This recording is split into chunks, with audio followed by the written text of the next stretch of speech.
Hello and welcome to the Morning Skate Podcast. I am Matt Moody, joined by DJ Mitchell, as you go through the Thursday, February 5th NHL Daily Fantasy Slate.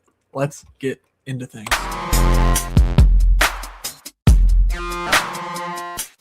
You're saying they're looking like an idiot. Well, this is that any different than normal? This is the first time I will admit was unbelievably wrong.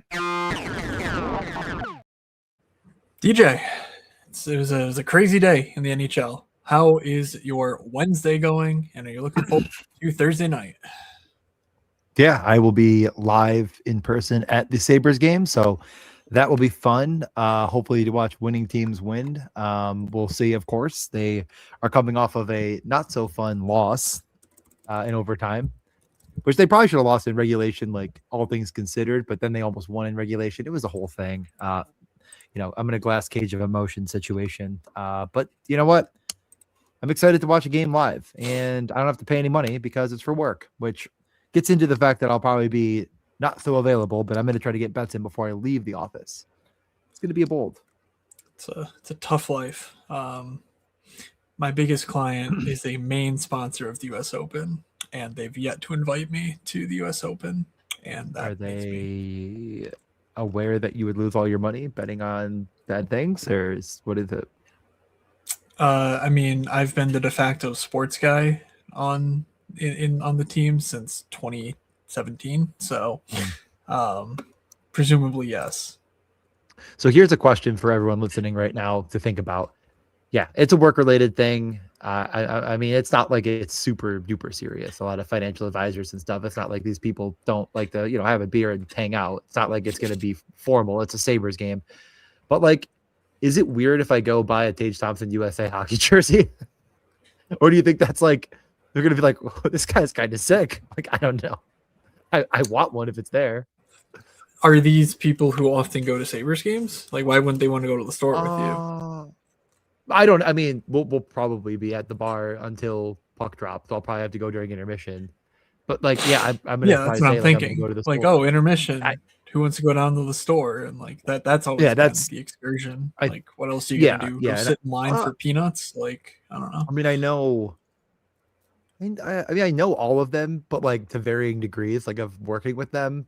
So I don't know. We'll see. It doesn't really matter, but like, it just kind of has. I have this feeling of like, someone's probably going to leave and be like, that guy, that's an interesting cat. Like, what did he just really go drop like $250? But yeah, let's get into it. Very glad Chris Drury was able to get a Harry Potter character in return for Panarin. Can't wait to be Buffalo South. So we have I have to imagine. Well, I'm talking about buying a real jersey. I'm about to drop like $250 on a jersey. It's not like I'm buying a shirt. Like, I don't know. You're right. I don't need to overthink it. But let's think about this trade for a second. Like, I mean, do you so it's like, it's kind of one of those things where it's like the Rangers are really quickly getting stuff out in the media that they had no choice in this scenario. But I always feel like you do have a choice. Of course. Like, I don't get it. What do they care? They'll never year and they have 50 points in 56 games. Like, take what you can get. I don't understand why the NHL. It's pretty good. The NHL is like, we are the toughest league. We are the toughest players. We're the toughest. And then the general managers do absolutely fucking nothing and are gutless cowards. Like, tell Panarin to go fuck himself. You're going where we trade you. I don't know what protection he had exactly. I believe there was some full trade protection. He could just say no. So we had full trade protection. So like, again, like, don't give him that. Like, I don't understand. The Rangers, when they signed him, were like, we might be tanking, and they're like, I guess never mind. Don't give him full trade protection. He was signing with you no matter what. I mean, Liam Greentree's pretty good, and yeah, he's a solid. Well, I don't know why the Kings did this. They suck. Their coach sucks. And I on the other side, Panarin adds nothing to this team. Like, he's a good player, but they have Kevin Fiala and Adrian Kempe to handle the puck. That's not the problem. Like, the problem is the coach and the fact that they can't score. And like, I don't know, is Panarin all of a sudden going to make the team magically score? Like, I don't see Zibanejad, Trocheck on this Kings roster. Like, you were Jumping to the next part of this, which is I also do not understand it from the Kings side, other than it's like, Artemi Panarin wants to go play for your team. Are you not going to give up? Not that much. I mean, it's not a ton. I mean, at the end of the day, there's a lot of prospects that don't work out, and this could be one of them. It might be one that plays in the NHL and is a factor. I think most prospect people feel like he's a guy. What does that lead to? It's hard to say, but yeah, I mean, if this doesn't work and quickly, Jim Hiller needs to be sent into the stratosphere. I gotta think it's not what the Kings really need, but if you replace player X with Artemi Panarin, you're probably getting better as a hockey club. So we'll see. But all of this to probably get bounced in the first round. And I don't know. Anything else you want to say on the Kings, or you want to get to trade number 2 today? I mean, we have the Kings later on the slate, so we can talk about them later. Yeah. What are the Devils doing? Like, what was the point? Getting a center. I mean, that's truly a trade. Like, who cares? It's a fourth and Thomas Bordelot, and Bordelot's like 25 by now. Like, it's not. I mean, he was a dude in the past, but like, I don't think that matters whatsoever. I agree. It's he's 24. It doesn't matter, but it's just like but there's not a guy in Utica you couldn't call up to fucking play, like give him a shot. You have to go out and get Nick Bjugstad. Like, it just considering Luke Glendening is on this roster, I'm gonna guess they've already exhausted all of those options. Yeah, old Fitzy not getting the job done. All right. Well, anything else you want to say before we get into the games? Or no? I feel like this could be a relatively quick podcast. I sure hope it is. Yeah, we have 7 games here. We'll obviously get into the Kings configuration and whatnot later. Forewarning, I don't have anything updated. So if something's happened the last 2 days or since the last time the team was on the slate, I will be updating that on the fly. So do not get angry at me. It's been a long week. We already got Shams. We got Shams in the chat. Shams will be here to help us. Beautiful. He'll keep us going along the way. Third member. He's the Phantom Doug at this point. Doug got us going off the ground, but now in order to fly, we need a Shams to repair the plane as it's in the air. All right. So let's share this. 7 games, like you mentioned, leading things off is Pittsburgh heading into Buffalo. The Islanders and New Jersey face off. Andre Palat revenge anybody? Carolina at the Rangers. The Rangers, presumably the building will not be burned down by their fans, but no promises. Ottawa at Philly. Claude Giroux being a potential guy that Philly media is now talking about when they're not breathlessly talking about Rick Tocchet and Matvei Michkov. Nashville at Washington, Philip Forsberg, of course. It's not a Tuesday, though, so TBD on what to expect there. Florida at Tampa in what has got to be the weirdest time to ever put the Battle of Florida. Not only is this directly after the outdoor game in Tampa, but it's also the game before the Olympics where all of these teams, these teams, every player on these teams is going to the Olympics. Like, that's... So, like, what the hell? What are we doing? And then LA at Vegas with Panarin. What are you trying to do? Move this in a little bit. I moved my table closer to myself. I probably should have muted myself if it made a noise. Yeah, it's a weird slate. There's a couple games I think that stand out pretty dramatically, but a lot of back-to-backs. Yes, I read PJ. You don't need to put up the stone. You know what? We're not reading that out loud. If you're listening to the podcast, you're going to want to just go. We're going to share it for 3, 2, 1. Okay. Go check out his comment if you wish on the YouTube. That is either of our YouTubes. It's posted to both of them. You know where to find it by now. If you don't, figure it the fuck out. I don't know. We've said it 700 times, and we'll say it, I'm sure, before the end of the show. But yeah, I will be at Pittsburgh and Buffalo. That will be a game, I think, that is coveted on both sides. There is plenty of reason to believe there could be goals in this game. The Sabres have looked a bit leakier defensively and getting bailed out by goaltending. Of course, that comes largely on back-to-backs and long road trips. And I mean, every team is dealing with it, but the Sabres feel like lately they've been a little bit leakier than most. And Pittsburgh is, got Russ back in the lineup. What was the final there? They lost in OT. I was going to say, I remember it going to overtime. I don't remember who won. 5-4 to the Islanders. It kind of feels like two teams that are finding ways to score and also not really playing great defensively. So this game does look like the clear best matchup of the night. Raquel, Crosby, Rust, Malkin's playing out of his mind still at 6,200. Erik Karlsson has not played great, but 4,900. Of course, you can mix him in. Top power play. Chinikov's been a favorite for all. He's not in the top power play anymore. Gets a little bit worse. And a fully correlated line 3 power play 2, Mantha, Kindle, and Brazeau. That's been just fine all year. It's just gotten more expensive as time's gone on. So I feel like Pittsburgh's expensive comparatively to what you normally get. But in this matchup on this slate with this many back-to-backs, does that make you feel any sort of way?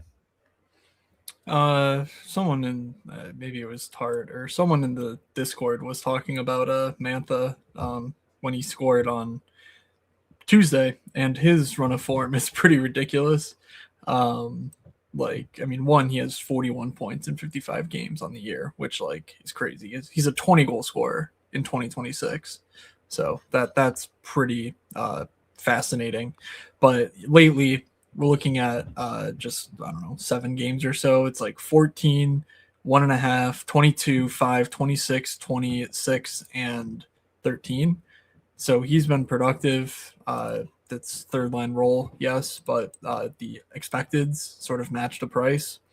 That's a 12K line with 25 expected fantasy points and 28 actual. So I don't hate the idea. It's obviously a appealing game environment. Like you mentioned, the Sabres they've been playing fun hockey. I mean, the expected goals are the expected goals. They certainly don't look like they're playing pond hockey necessarily, but they're playing with a lot of tempo, and they are getting excellent goaltending, so can't really dispute that.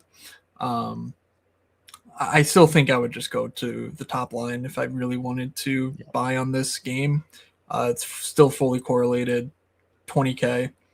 They were less than, I think, 3% last slate, and that was against the Islanders. Maybe there's a little bit of a difference, but these guys clearly have a massive ceiling, and it's perfectly correlated. You can picture exactly how it works too. It's not like this is a team where Sid's double shifting with Brazeau and Mantha for half the game, like a McDavid situation or something. It's these 3 dudes. So I think that's a really strong play. But otherwise, Erik Karlsson's had a better game against the Islanders. I did go there personally in my lineup, but nothing special as of late. He's been actively pretty bad. It's anything else? I mean, it's really hard to afford Penguins one with the other potential chalky pieces on this slate. And I mean, I just think they're going to end up being less known than you'd think, given the matchup, given how good they've been, given the correlation. It's just the Buffalo effect might be somewhat here. I don't know if people are just like, well, the Sabres win and they're not giving up goals in bunches, but that ball could break at any point. It's the last game before a long break, and injuries are starting to mount. So we'll see what happens here. On the Buffalo side, there are some things to keep an eye on tomorrow. There's, we're not updated fully, but there's a lot of information we don't know. There was a couple, I'd say, semi-surprise scratches last game. Michael Kessering being one of them. Could be back. He's minimum salary. Does that do anything for you? Probably not. But keep an eye on that, because that definitely boosted the minutes again for Dahlin, Samuelsson, Byram, and Power, who are just out there all game long. Dahlin doesn't instinctually get by anybody here. He's been fantastic at 6,500. I think he's just a pivotal piece of this Sabres, any Sabres build you have. Zach Benson, less of a surprise, but I would say more unlikely to miss than Kesselring in this game. Day-to-day news kind of slow to get out. I'd be a bit surprised. It seemed like a collarbone, neck, shoulder type of injury that he tried to come back. He just couldn't go. I'd be I'm pretty surprised to see that happen. And then there's a chance that Josh Norris comes off IR and plays. Again, be pretty surprised to take him back for the one game before break. You think you just let him rest through it at this point. But again, a lot of question marks. But if this is the lineup, and we'll keep Benson and Kessering in there now if you're watching this. But if the lineup they ran last game is the lineup they're running again, I think the biggest boon is Jack Quinn, who saw 18 minutes, a lot of offensive opportunity. Of course, the power play 3,800 just feels crazily too cheap. McLeod and Zucker, you're getting 2 power play 1 guys, and it's more expensive than Pittsburgh 3, but not by as much as you'd think. And you can correlate that with Dahlin, no problem. So will that be somewhat popular as like the de facto line 2? Maybe. What do you think? Yeah, I would expect Jack Quinn to get ownership. The less than 4K range, I don't think there's a ton on offer elsewhere, so that will certainly project well, I imagine. And the fact that the team also, like Tage, I think he was 10% against either Florida or Tampa. Like the field is very into Tage Thompson. It's not like he's 8,400 and everyone's like, well, no way, I'm not doing that. Like, he's been good enough to warrant the price, obviously, and the field is clicking him somewhat fairly often. Alex Tuch's been very good. He's not on the top power play, but I mean, he played 23 minutes last game for a forward. That is pretty ridiculous for 5,600. He's got the underlying profile. He's got the actual fantasy point production as of late. So I think Alex Tuch at 5,600 should not be overlooked if you're playing Tage. Yeah. Because I think a lot of people will go Tage Quinn, and why not just either throw Tuch in or replace Quinn with Tuch to get a little bit of a different texture. The guy I was going to ask you about is Matthias Samuelsson. He's 4K. The dude scored 2 goals last game, but he's been up in the offense. He's been shooting a bunch. He's got 8 expected fantasy points per game over the last 10, which doesn't credit him for goals. Basically, he gets shot attempts, primary points or primary assists, like blocks, like he's doing stuff on the ice that warrants a 4K price tag. Are you buying the Matthias Samuelsson experience in Buffalo? I'm buying that he's a decent player. I mean, again, it's like I think everybody, when they signed him to the contract he's on right now, was sort of like, it's a bit risky, but he's definitely looked the part early on. Injuries plagued him. Nobody thought it was going to come out and be, 11 goals, 23 assists in 54 games. But 4K is a warranted price, especially if Kessel rings out. I mean, he's just going to see enough minutes to make it invaluable enough. He's not getting power play run, but like he's one of the, I mean, it's Dahlin and then him and Byram over the boards in OT. Like this is the second guy, just without a doubt. And he is shooting and blocking and doing, he's killing penalties. Like that he is the number 1 penalty kill guy.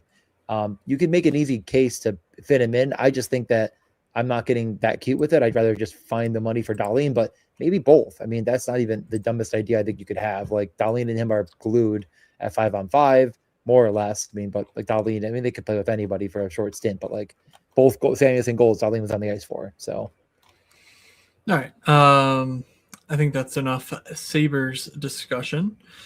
The next game up is the Islanders at New Jersey. This is what I think this is what the Islanders ran last game. It looks right. I don't see a practice from Wednesday, so expecting something similar to this. Palat, Horvat, Barzal being the main point of interest.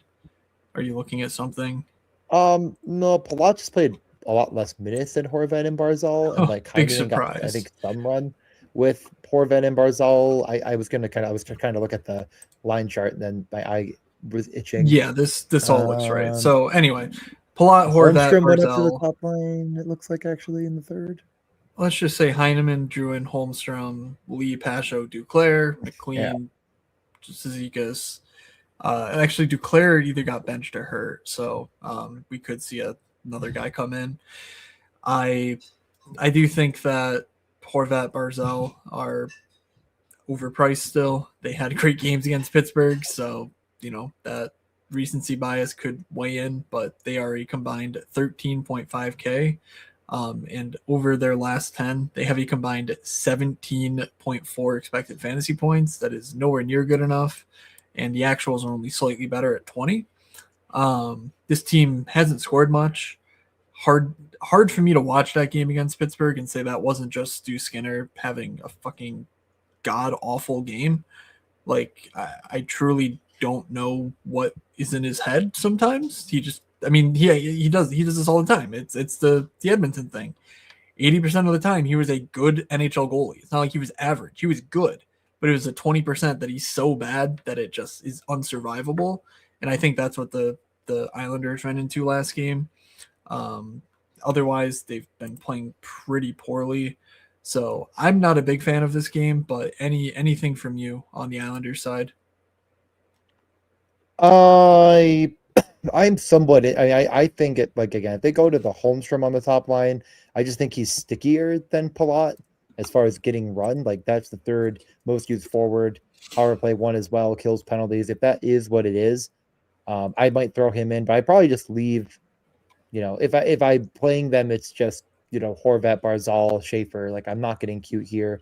The Devils are bad, but I don't think they're like, I don't think you need to go to the dregs of society and start clicking on like, Drouin and shit like that. Like, if Heineman's on the top line too, like, maybe throw him in the mix, but he lost the top power play role, and it feels like a very clear 1 and 2 with Barzal, Horvat, and Schaefer on one unit and the other unit barely playing. So I just don't think there's a reason to think like there's value in this game. It's the top guys are nothing, and they've come down in price. Like, we were talking about Horvat being like one of the tougher clicks because he was 8K. Well, now he's 7,100. Like, you can afford that, and he has that upside. So it's just Horvat, Barzal, and maybe one more piece, and it's probably Schaefer. I think he's tougher to click, but doing everything right now that you'd want from an upside perspective. I mean, he has all the offensive ability in the world. He has some blocks bonuses in the mix. We know he'll shoot when given the opportunity. So I don't hate the idea of going with that. It's a bit, upper mid tier, but it's playable. All right. On the Devils side, last game, how did that go last game for these guys, DJ? Any takes there? I gotta tell you, I expected them to be played.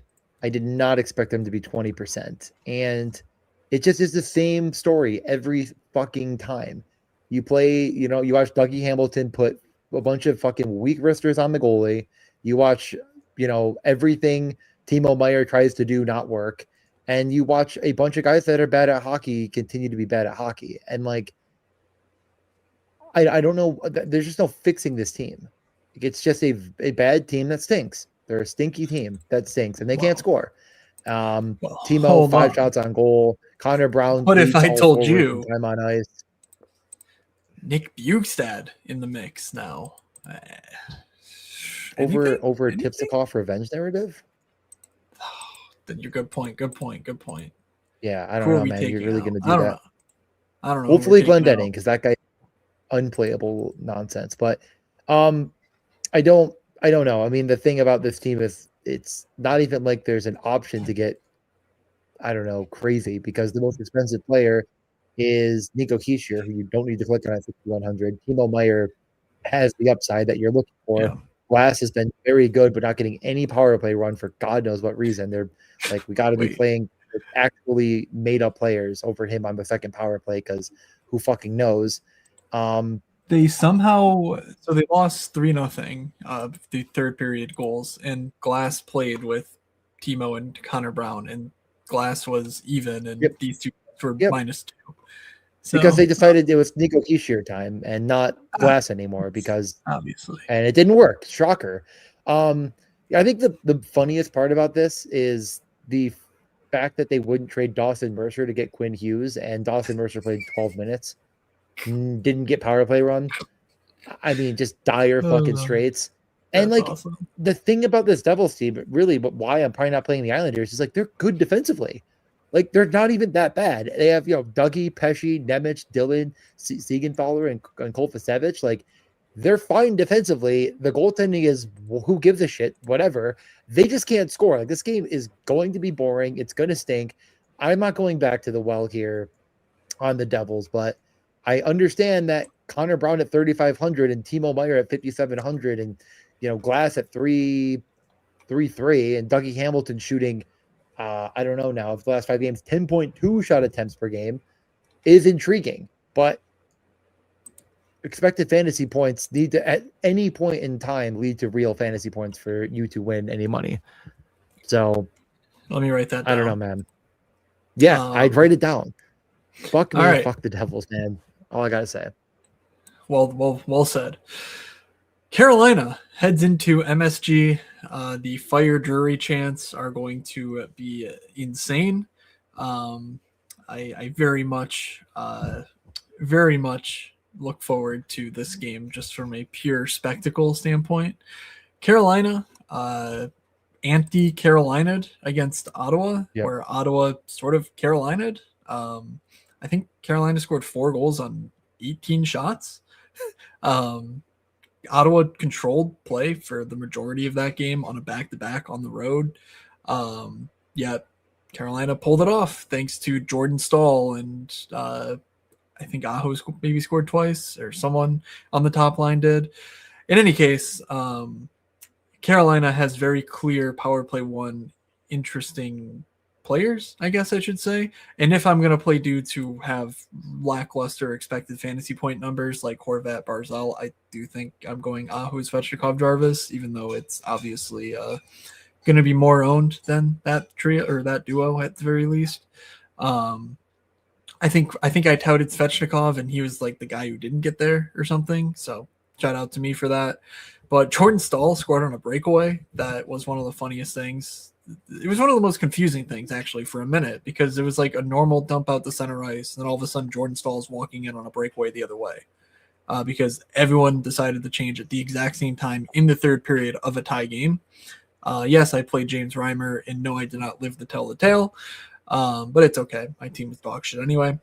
Nick Ehlers at 5,400, the classic on and off trade-off with Jordan Staal. If you play the two, you get a nice little 5-on-5 stack for 9K. Jordan Stahl's been productive and shooting even when he's not scoring, and Nick Ehlers has been one of their better rate players on the season. You know, has anyone heard of that before? Nick Ehlers playing on the third line, having great rate stats. I think that's interesting because this Rangers team is terrible. They're horrible. Yeah. They're deplorable. I don't know. You could say many words about them, but certainly the third line on the road will not be getting the toughest of matchups that the Rangers have to offer. So any interest from you here, and where would you go? Yeah, I mean, you started this off by saying like Carolina had a very un-Carolina game, and on the other hand, Ottawa had the most Ottawa game of all time of getting up, you know, completely smothering another team at 5-on-5 and still finding a way to lose in regulation by giving up 4 goals when you thought that could not possibly happen given how good they played. But that is what happens. Luckily for Carolina, they do not play Ottawa again. They play, as you mentioned, probably the worst team in the East. I think that's not even. They are by far at all. Stats wise. I don't know. Yeah, I don't know if it's really that close. Like you could try to argue. There's a couple teams that are pretty bad, but like, yeah, that just feels like that's the case. It's been a bit more publicly put out there, and we talk about it all the time that like nobody shoots on Carolina, everybody shoots, and now people are like, wow, you know, Sean Walker like leads the Hurricanes in shot attempts, and I'm like, yeah, I say it every fucking twice a week, basically. So yeah, I knew that. Yeah. I didn't know everyone else wasn't talking about this too. I thought maybe people also are losers that have no friends other than Matt and talk about this nonstop. But one player that does shoot, Shane Gostisbehere. And that's a guy that I would very much include in my lineup. 5,300, just like play him no matter what. I think it's top line or bust for me, and I almost never play the top line. I mean, did I make Sebastian Bajo the cover boy? Sure did, but I don't know. Just what are you going to do? He scored three games in a row and had 3 points against Ottawa, so I thought he deserved his flowers, but I probably don't do it. I think it's going to be played. Like people are incredibly low on the Rangers, including us, but I don't think I'm low on the Rangers in a way that I feel like Carolina's going to, you know, put the slate to bed. They never do. No matter who they play, no matter what happens, they don't put the slate to bed. And it's the closest they've been is in a game that they were fucking terrible against Ottawa. So yes, Seth Jarvis did the classic Seth Jarvis stealing game where he scored 24 DK points. He scored twice, but couldn't get a bonus. Just classic Seth Jarvis stuff where if 25 is his literal ceiling, it's really hard to, you know, say that, oh, he's a win condition on this slate. With 7 games, it's possible that 25 is, you know, from him's in the winner, no sweat. But I don't know. I certainly have my hesitation and would prefer to be cheaper honestly, on Carolina, if anything. I think cheaper too. And like even with cheaper, I think it's still with Gostisbehere. But do you think that any differently there? Are you at all interested in punting defense on Carolina and trying to see if you can live to tell the tale? I mean, Nick Kishin's getting less minutes, but power play too, and then not punting defense, of course, Gostisbehere, but they do play Slavin, Walker, Miller, Chatfield quite a bit. Do any of them interest you at all, or is that just fancy play? quite unnecessary. Okay, perfect. I understand, like, they're cheap and play minutes, that any defenseman can theoretically get there, but none of those dudes are really for me. Well, I guess no revenge narrative, Keandre Miller for you. 2,900. I understand. You know, the vibes are immaculate relative to the Rangers, so that would be a nice nail in the coffin if he scored the game winner or something. Let's go to the Rangers. Fucking Rangers. Last time we saw them. Are you playing them? Last time we saw them, they played a pretty spirited game against Pittsburgh. They came back from like 4 goals down, I think, to maybe tie it, or basically they made the third period a sweat and lost 6-5. So their lines that game were Cooley, Trocheck, Lafreniere. Okay, great. Miller's Zibanejad, Perreault. Okay, perfect. Brodzinski, Carrick, Rempe. Oh my god. And then Oathman, Noah Lebo, I think, got hurt, and Taylor Radish. Yeah. So the lines were all, somewhat up to snuff. I know we saw power play stuff, so let me actually pull that up if you're not familiar with what I'm talking about. No. Wait, okay. what? No, I was just leaving it open for you if you had something to add, because obviously Rangers Twitter right now is a tire fire. No, you can't find anything. I mean, they had lines. I did retweet them earlier, but I don't remember what they were. They were bad. Lines look like this, and I know there's power play information somewhere. I think it's what you have. Was it not Cooley though, and was it Lafreniere? I think so. I think we saw it in practice. I know we saw it because it's like Morrow is out and Schneider's on the power play, but I can't find it. So I'm just gonna change it. You're just 100% sure I saw this. I am very, very, very much not going to be playing the Rangers tomorrow, and I promise I'll live to tell the tale. They've been getting more expensive because a lot of these players are just getting bigger roles, but they're not doing anything with them. Like, there's not like even a clear punt here. I mean, maybe it's Lafreniere, and he did have the the blow up spot 31 against Pittsburgh, but they're not in Pittsburgh anymore. I don't know. It's probably Lafreniere if you're going to do it. Are you stacking that? I just don't think Trocheck and Cooley are going to move the needle against Carolina. But again, revenge narrative, Vinny Trocheck. I mean, never mind.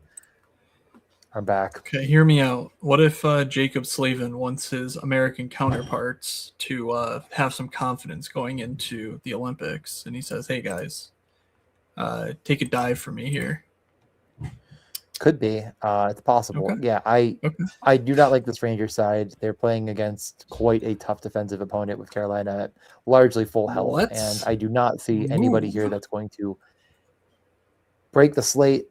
The next game, Ottawa, Philly. I've continued to, I think, gush and granny a bit over Ottawa and like a lot of what they're doing. It's just tough to find the right mix for them that feels the most comfortable. Like Brady, Cousins, Grieg, is it Greg? Why am I blanking? Grieg, Greg? I think it's Greg. I don't recall. Greg. No, trying to listen. I'm trying to listen to their play-by-play in my head, and I can't even picture it. So I think it's Greg. And then Batherson, Stützle, Giroux.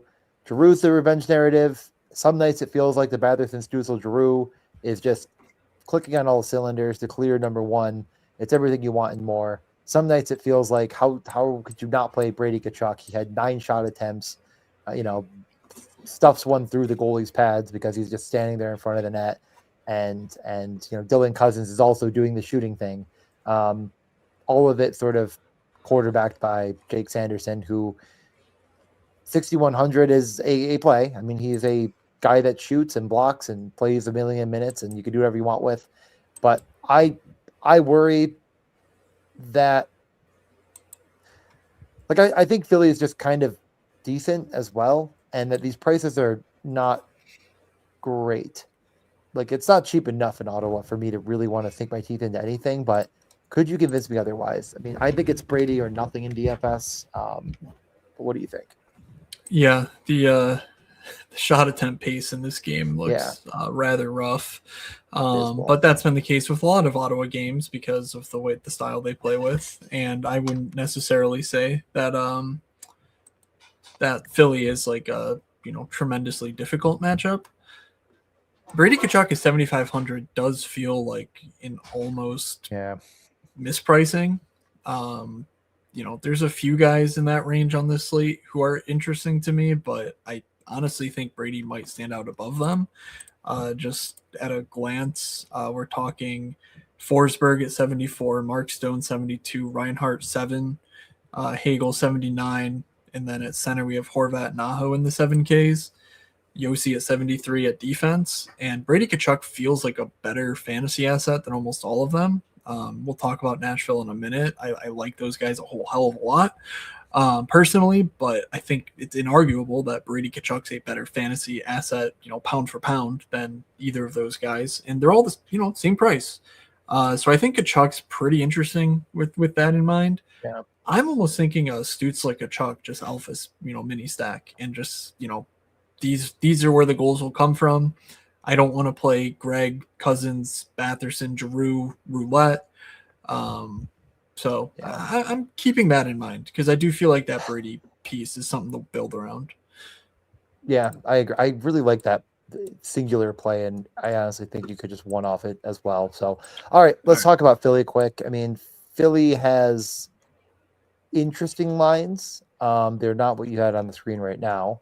And coming off of a win, I assume they'll stick with what they had before. They were Dvorak, Konechny, Gurbankin, Michkov, Cates, Brink, and then Zegras, Tippett, and they went to Couturier in that game. And I think that's probably what the plan is. Barkey, Delorier, and Gunderstrom ended up being the de facto fourth line. Dvorak, Konechny, Brink. Hold on, I have a tweet that I'm looking at that's not actual line combinations, but it's from practice today. So I just want to feel this one out. Hathaway's on the fourth line with Couturier and Grundstrom, and Nick Delorier was a extra serving as a placeholder for Konechny. So does that? Yeah, the coach said afterwards Konechny is battling through injuries, and it's like anyone with eyes can tell you that. Yeah. Thank you for speaking on it. Yeah, I mean, Konechny, what does he do? 0 shots, 2 assists, plays 20 minutes, but he is not 100%. That is certainly the case, but continues to produce fantasy points. I'm a sucker for Owen Tippett, sub 5K. I don't hate it. The minutes aren't the best in the world, but he is a game breaker. He is a rate shooter. He is their best goal scorer.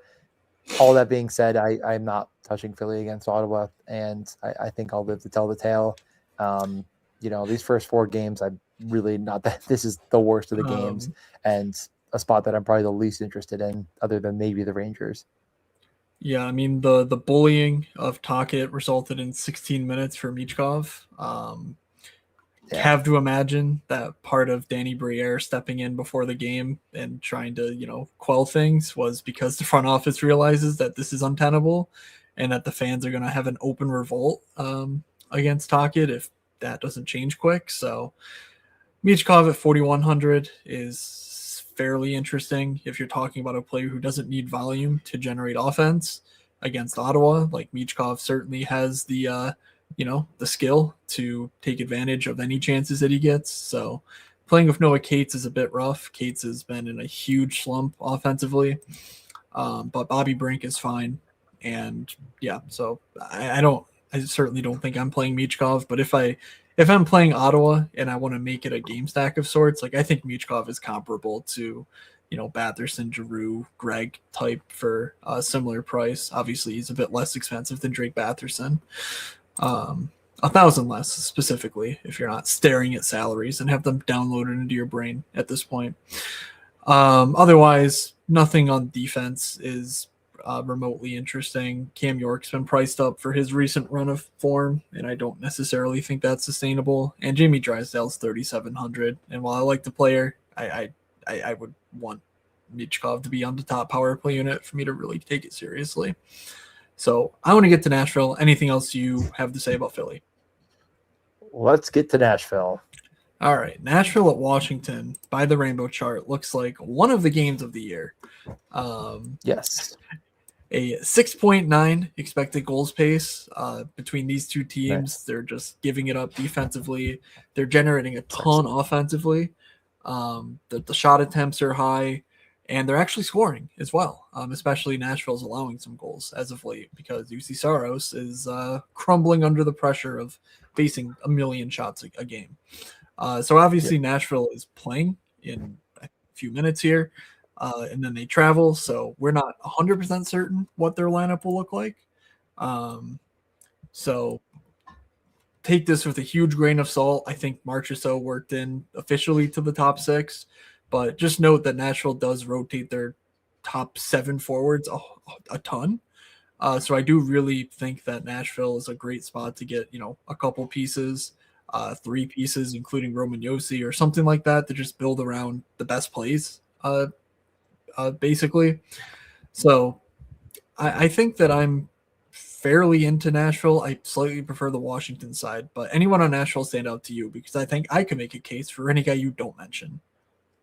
Yeah, I mean, as you mentioned, there's Forsberg, Stamkos, Evangelista, Marchessault now top power play over Evangelista, and then there's Ryan O'Reilly that are going to see the lion's share of the minutes, the lion's share of the offensive opportunity, and they're going to be kind of rotating through. The goals came, 6 goals came during Evangelista's time on the ice. He ended up as I believe, break-even 0, 3-4, 3 against. 6 goals came while Josi and Shea were on the ice. They actually finished, I believe, a +1 in the 11-goal affair, but that's where all the goals are happening. That's what on the offense is happening. I could see any of these bunches together. I like playing Stamkos. I like playing Marchessault, and I like playing Forsberg. Those are the guys I think for me, and then Josi as well. I could definitely see a lineup kind of with all 4 of them in it. No centers, so you're going to have to get queued elsewhere, but maybe you make it a game stack and you just say that this game is a donkey fest and should continue to be a donkey fest. But both these teams continue to play. So anything else you like here more than anything? And then the next guy. Yeah. I think Forsberg and Marchessault is incredibly appealing at 11.4K for that twosome. They're averaging nearly 25 expected fantasy points between the two. Forsberg's on a tear right now, almost 15 DK points a night over the last 10. Roman Josi is the best D option on the board. I mean, is that even... Darren Radish is there, Dahlin is there, Chikrin, Sanderson, Schaefer, sure. But Yosi's in tremendous form right now. This is almost exactly what you would expect, considering he missed a huge chunk of last year and had to basically play himself into shape from the sounds of what his offseason was like. So the fact that he's now peaking at Olympics time also fits the narrative of exactly what you would think he's looking for personally. So I think Roman Josi's in a great spot once again here. And yeah, it's expensive, but there are some cheaper guys on Washington that I like building around. And so yeah, give me Forsberg and Marchessault as like my primary pieces, but I don't mind even the third line. Bunting and McCarron both play a ton. Well, McCarron plays a lot. Bunting, I don't know. We'll see in this new role, but Bunting's expected output is basically Timo. 12.3 expected fantasy points per game last 10, only 7 actual, but at 3,200, like hell, that's a pretty good number, to start anyway. So I like Nashville a lot. Let's get to the Washington side where I guess we don't. Well, Washington's also a tire fire because all of their beat writers got fired. So that's tough, but I don't know if we have lines from today. Amidst the Washington Post nonsense? I did not know any of that. So, okay. Well, probably not. It's, I mean, a lot of, like, if you're watching this right now, you'll see a lot of blue on the screen because a lot of players are producing at kind of a high expected rate. They're trailing a lot in games and they're losing a lot in games. So there's certainly there's upside here. There's some level of it. I definitely struggle as well to know, like, well, what do you play to win? I don't know. I mean, honestly, I think I could be convinced of just about anything. This isn't what they ran last game, so you're kind of projecting a change, I guess. Well, I mean, this is what they had to start last game, and then they switched centers. They went, Strome, Wilson, Protas. Yeah, I feel like that's where I want to go, but I don't fucking know. Yeah. The bars between Strome and Wilson and Strome and Ovi are the exact same size, but here's DJ going, actually, like, okay. We get it, bud. I don't think I'm going to end up with... We get it. You can read in a straight line. Very cool stuff.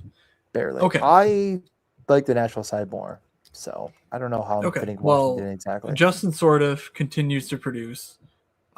He is 4,300 playing pretty much a regular shift in the top 6 now. 17, 18 minutes a night for 4,300 against Nashville on a back-to-back at home with whoever on his wing. Feels really good to me. He's just, I mean, again, Washington does a 1A, 1B type power play where it's a minute and then Ovi stays and the other guys come on. And Sordiff has been basically the first guy in that second unit. So that's reassuring.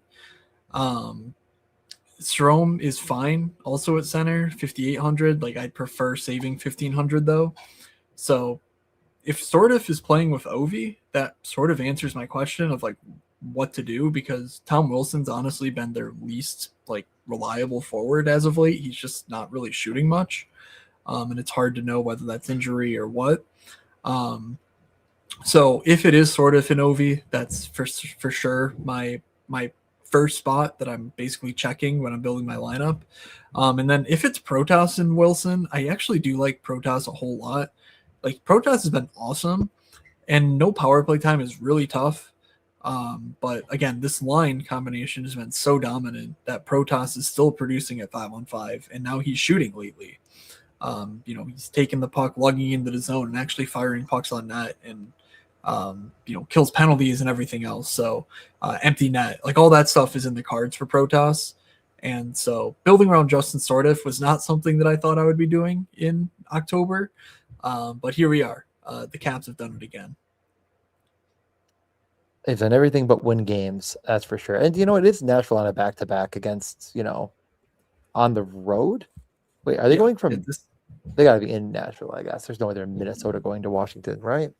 Whatever. They are at home and then DC. Yeah, I don't know. I mean, are you still chickering here? Yeah, I mean, I mentioned I like Yossi better, so I don't think I'm finding room for both of these guys. But if it works, no problem with it for sure. All right. Yeah, no, I think you know what? I kind of forgot about the back-to-back nature of Nashville, and maybe there's something to this Capitals team. I definitely want to see what the lines are tomorrow and maybe build from there. The Sordiff Ovi thing actually does, if that is what they did, that's what they did last game. If that's what they go to, I'd be interested there. But let's talk about Florida on a back-to-back after Vomanis murdered Charlie McAvoy. And now will be, go 1, 2, 3. There's 7, 8 guys now going to the Olympics the next day. Will they be phoning it in early against Tampa in the Battle of Florida? Let's see. For Hagee, Wendell, Reinhart. So that's their top line. Luostarinen, Bennett, Tkachuk. What the hell? Okay. Yeah, I mean, the thing is they can't really phone it in because Tampa is the team that they love to pick on. Like that. I mean, how I don't know how you get away with that. I mean, maybe these guys care so much about the Olympics that whatever, but I kind of feel like this is a all out type environment because of the fact that they are literally struggling to make the playoffs. I mean, they are a significant underdog to make the playoffs right now, and they need the win. So the top 9 obviously is fine. The fourth line, if you're saying Vilmanis killed someone, maybe he gets suspended, maybe he gets a slap on the wrist. Who knows? It's the NHL. But for Hagee, Lundell, Reinhart costs 17.4K. Luostarinen and Bennett, Tkachuk 16.3, and then I guess Greer, Rodriguez, Marchand is 12K. Greer just continues to exist on this sort of top 9, and he's minimum salary. So there's slight interest as a result of that. If Marchand is back, then I could see that working. I guess this was a revenge game, so maybe Marchand plays and then sits for rest. But the other guys, I suspect they're all good, all good to go here. Yeah. So give me, if I had to pick a line, give me Lusterine and Bennett Tkachuk. I would definitely agree with that. That's where I'd go in this one. It is cheap. I mean, I feel like I mentioned this so many times, but fucking 7K Sam Reinhart still just sort of makes me quizzical. He almost had 30 goals at this point. He's, it feels like Florida is getting a lot of flack, and I get it. They're maybe going to miss the playoffs. It seems more and more likely by the day, and everyone's sort of pointing fingers in every direction. It's like Sam Reinhart's still been so fucking good. Like, he is just not a 7K player. But I also feel like Matt Tkachuk isn't a $6,900 player, and he's starting to look like himself again pretty quickly here. So I don't even mind playing both of them here and Bennett, and just saying that like all of the offense comes to the guys that we're going to play all the minutes. We kind of talked about it with Ottawa, and we're about to talk about it with Tampa. I think that's my interest here. I don't think you have to get cute with it.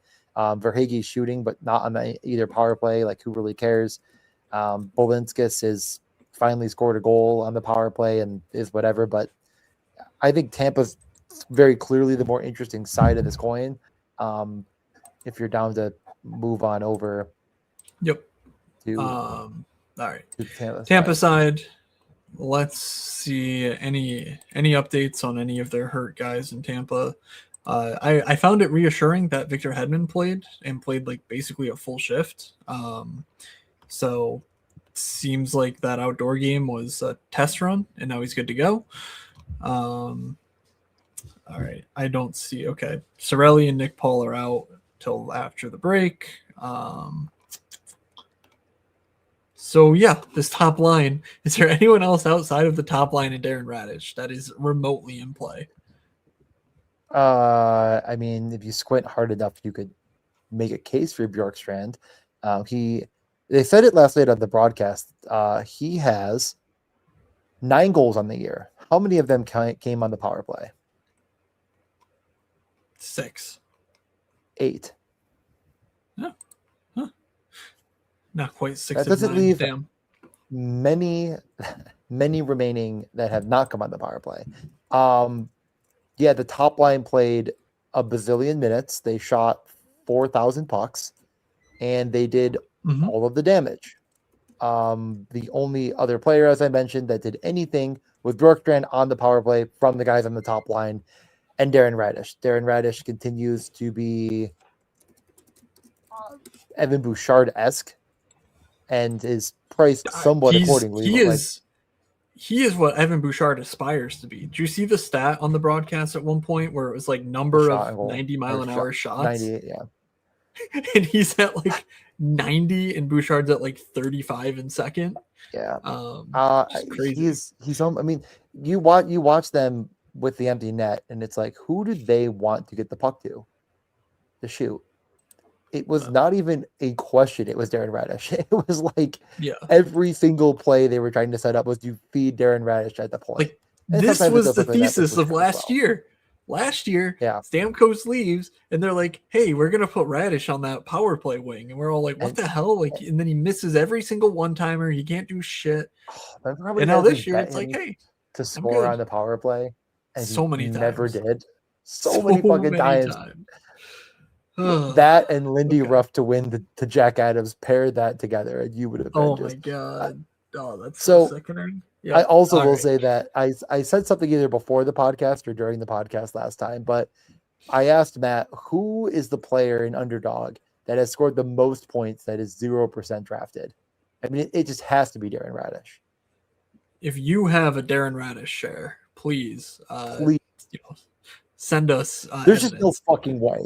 He was projected to be like their 6th defenseman to start the year. It's unbelievable. I feel like the most frustrating thing is like, I didn't ride this to the top as much as you did. Like, I feel like you rode this right to the top, but were either of us really rewarded? I don't know. A lot of talk on Darren Radish, all to say that I think you just click all the buttons here or none of the buttons. Maybe, how about this? If you were going to leave off one of the core 4, who would you leave off? Hagel.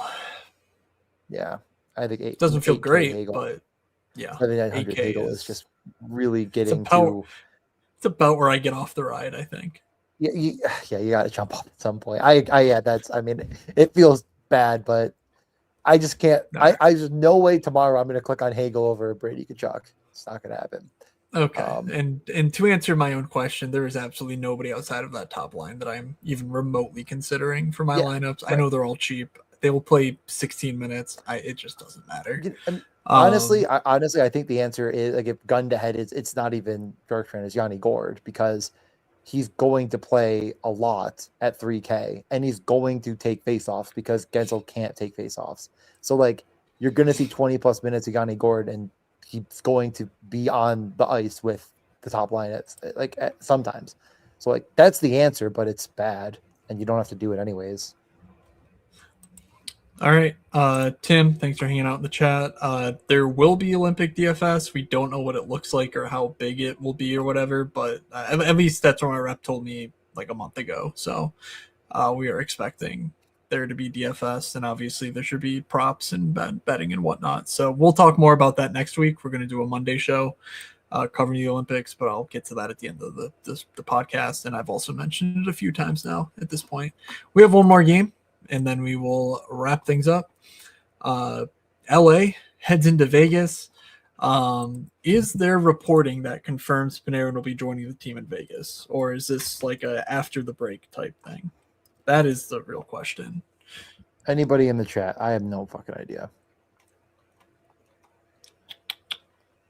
Yeah, I'm not seeing Panarin Vegas is not triggering anything, but yeah, I'm looking it up right now. I don't see anything. Okay. Per Mayor NHL, Panarin not expected to play tonight. Arrangements are underway for him to meet the Kings in Vegas tomorrow. Also, perhaps wearing number 27. Interesting. He is on the slate. He is 7,900. And before he went out, I mean, he was shooting a ton. Maybe that just gets a little bit forgotten about here. I don't know. What do you have on the screen right now? Let's throw him in, right? I think you're probably, I don't know. I would put him with Fiala personally. I don't know. I'm not putting a hat on a hat. So this would be Anze. It's tough. So, and then Quentin Byfield, and I guess Taylor Ward has to come out. Someone's gotta. Yeah, I really don't know. This is tricky. Okay. And you know what though? The good news is for the Kings. You know what the good news is? They have a genius at the helm who's going to put together the perfect line combinations that are going to exemplify all the best attributes of all the players. So the worst part of all of this too is that, like, I've been banging the drum that Vegas is a massive fraud for the last month. Like, they've been playing horribly. I mean, this is the absolute giga jam late hammer spot for 7,800 Artemi Panarin. So yeah, that is fun. In case you're listening, my best guess, we don't know anything. Kempe, Laferriere, Panarin, Fogle, Kopitar, Moore, Fiala, Byfield, Perry, Hellenius, between Kuzmenko and Armia. Actually, Corey Perry or Armia on that third line sort of would make sense. But that's what I think they'll wind up doing, because I think Panarin and Kempe are going to play together. Do they move Kopitar between them? Possibly. But we'll see. I mean, it could be Panarin with Fiala and Byfield, and that'll be their de facto top line. Like, we don't know. So try to keep an eye out. I don't know if he will even be part of Morning Skate, for example, if they do one. So it might just be a game time thing that there's nothing to swap to. There's nothing to swap around. So, it's just this game after the 7:30 window. That's 7. True. Yeah, 7:30 for Florida Tampa. So, there's one. We'll see. We will see. Yeah, no, this is wow. Vegas, they're both on a back-to-back. Yeah. Yep. both on a back-to-back. I don't know. I think I mean again I do lead the LA side, and I really like this kind of if Panarin is going to be in, I kind of like the ambiguity of it all. Yeah, and is it possible that this helps Brandt Clark? Like their power play is still fairly dysfunctional, but he's been steadfastly on the top unit. Does Drew Doughty walk into the coach's office and demand to be on the top power play now that they have a good player? I don't know. Drew Doughty sucks out loud. Brandt Clark is very, very good. I hope Brandt Clark at 4,700 is a good play, but it's very hard for me to confidently tell you that will be the case. Anything else? God, I don't know. I mean, I think if you're playing LA, I think it honestly gets you through the line that Panarin's on. I think it's going to be not very much considered. It's not going to factor in too much. We might not have good information given that he might not be there in time for a skate, but they're on a back-to-back. They're probably not going to skate. So you could be getting a combination that's incredibly under-owned to not owned. People are not going to be swapping. So it's kind of a rare situation where you're getting one of the best players in all of daily fantasy, albeit overpriced a little bit, potentially in a spot that no one's really going to have him in. I think I really like that side of the house quite a bit. Vegas is probably the best bad team I've ever seen in my life. There's so many good players on this team, including a defense that, Anderson, Theodore, Hannafin, like everything about this feels like it should be better. I believe McNabb was a possibility on Wednesday, so keep an eye out for that situation. But no, he'll rejoin them after the break. Yep. Okay, I thought they said something. Okay, maybe I misread something. I thought they were saying he was a chance, but guess not. Moral of the entire story here is you can't really game stack this game because it's so expensive, and I think you're kind of looking down one chute. But could you try? And if you're trying, could it be the Dorofeyev Marner? That's pretty much all there is. I mean, Jack Eichel gets Ivan Barbashev and Alex Holtz. So I don't think Holtz is on the top power play over Stone, unfortunately. Dorofeyev. Well, yeah. The Slappies are with he and Hall over it, but all right. So yeah, I mean, Dorofeyev, Marner, Stone is their de facto top line because Jack Eichel gets to lug around these two idiots. $20K for that trio, and about 31 expected DK points and 33 actuals, so nowhere close to value, but they certainly have upside. If I touted Pittsburgh 1 as having 20K potential slate winning upside, so does this line. And they get to face off with a fucking donkey in Jim Hiller. So there you go. I don't know. I'm not playing Vegas whatsoever, so we can just move on to top stacks guarantee goals. Double back-to-back is tough. I think this is definitely the slate to get crazy on, though. A ton of back-to-backs. Last game before a break. There's only, I mean, really, you know what? Let me ask you this right now, gun to head. What's the highest owned stack of the night right now? I feel like it maybe is Carolina 1, but that Tampa 1? I'm gonna say it's fucking New Jersey again, dude. Like the projections are not gonna give up on these guys. Yeah, you might be right. And I mean, Ottawa, I think, could see some ownership. Like we mentioned, they feel like a couple of really good plays. And then like the cheapish Buffalo guy, like that's sort of the obvious way to go. I think going all in on LA is really interesting. So I think I'm going to start with them. It's really whatever Panarin plays on, but I think I side with you that it's going to be with Adrian Kempe. So whatever it is, Panarin, Kempe, Brandt Clark, I think for me, I'm just going to call it at the top line there and I dig it. Be brave, be bold, and lose. All right, I'm going to do Stützle, Brady, and Jake Sanderson. Another 20-ish K alpha stack against Philly. But I think building across the power play units is the way to go with Ottawa. All right. Yeah, I think if you're going to get weird with LA, which I do not think is going to be popular at all, I don't think there's any reason that you couldn't get a bit chalkier. So I'm just going to go with the Buffalo, Zucker, Quinn, Darlene. So I'm going to include Darlene on it, but you could just go McLeod. So I'm just going to write Buffalo 3 down. Okay. And then you. I will take Florida 2, Luostarinen, Bennett, Kachuk as my second stack.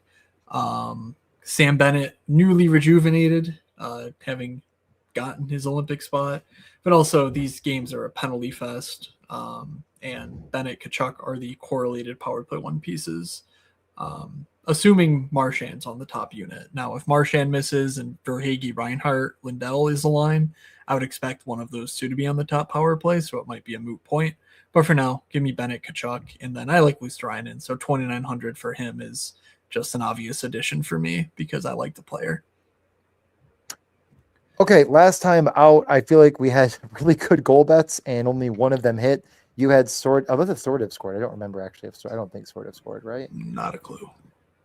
I'll check quickly because. What else did you have? I'll look. He did not. Sordiff did not. You had Svechnikov, Sordiff. Svechnikov had an assist, and that line all scored but him. I had Matty Nyes, Ultra Alpha Sharp. Matty Nyes, of course, scored. And Timo, Giga Chalk, Donkey Ass, Meyer. So tough fucking noodles for me. We get back on track, though. We get a 4 for 4. We head off into the break. Rich. Wendy's 4 for 4. Ready. Let's go. What has Hardy's got going on these days? Let me grab Ricard Raquel. He's going to do it for you in person. Wow. I'm going to be mad. Yeah, great. He's going to punch the coworker he's with, or the client he's with out of anger. It's more, I guess, honestly, it's like client. It's like I don't know. We kind of all help each other. You know what I mean? That's kind of how it works. You know what's funny is I like one of the things I really like to do is more or less I like to look at the expected actual the deviation who is being really unlucky. Timo and Raquel are two of the top guys, unsurprisingly for Timo because he is shooting a lot. I mean, again, unlucky or bad, it's up to you. But Raquel is right there as well, like a guy that just seems all around it and isn't being rewarded. I think those would be interesting guys. I am going to go. I am going to go with. I'm going to go Bo Horvat. Bo Horvat. All right. 7,100. Okay, so I have about 5K left. I'm going to leave $1,000 on the table and take Jonathan Marchessault. Yeah, wouldn't that be great if you left $1,000 on the table and get right to my range? That'd be awesome. Good news for me. All right, Marchessault it is. Should have known. That is a DJ. You couldn't technically do it anyway. You could not technically do it anyway. Technically, I'm 3,900. Perfect. Perfect. All right. I mean, Jack Quinn, come on down. Game stack, Raquel Quinn, Marchessault Horvat. Game stack, he was activate. And just like Donkeys, he and Haw all at once. It is time for the Olympic break. So best of luck on Thursday. We will be doing a podcast next Monday night, normal-ish time, about the Olympics. Hopefully by then we know more about what actually is being offered as far as DK contests, bets that are out there, tournament long bets, goals, assists, whatever, like all that stuff. Hopefully, we have some pretty deep offerings to dig into, not just, who's going to lead the tournament in goals, but who's the Denmark leading scorer going to be? All that sort of stuff is what we're going to nerd out on if possible. Also over my newsletter, moods.beehive.com, I will be posting an Olympic preview, trying to do mostly the same thing that the podcast will, but just going through each of the teams, my projected lineup or the lineup that we get, depending on when practices are in Italy, when we get those lines and whatnot. And I hope that you will check it out because I will put a lot of work into it this weekend, and I very much look forward to playing guessing games on what the best way for the power plays of each of these teams is going to be and all that sort of fun stuff that I love to do on the newsletter. So moods.beehive.com, @fakemoods, and DJ, any last words? What I am going to try to do, I have a couple people already. I'm going to try to get a list together of Olympic reporters from other countries and I guess really all countries, but a lot of it will be Canadian and American. Because man, like you're telling me, we got France and Switzerland on the 12th at I think that's the game that's at 3 or 2:30 in the morning or something. And you tell me that I can bet my money on that? I mean, come on. I need to get into this. So yeah, right now you go to the market, there's top goal scorers, there's top point scorers. You go down, you scroll into this. I mean, Switzerland. DJ, we got to go. Yeah, we got to. I mean, I am going to have so much fun here, and I can't wait. Okay, well, we will have fun next week, so stay tuned for that. All right, thank you all for listening. From Doug, from DJ, from myself, have a great Olympic break, everybody, and we will see ya.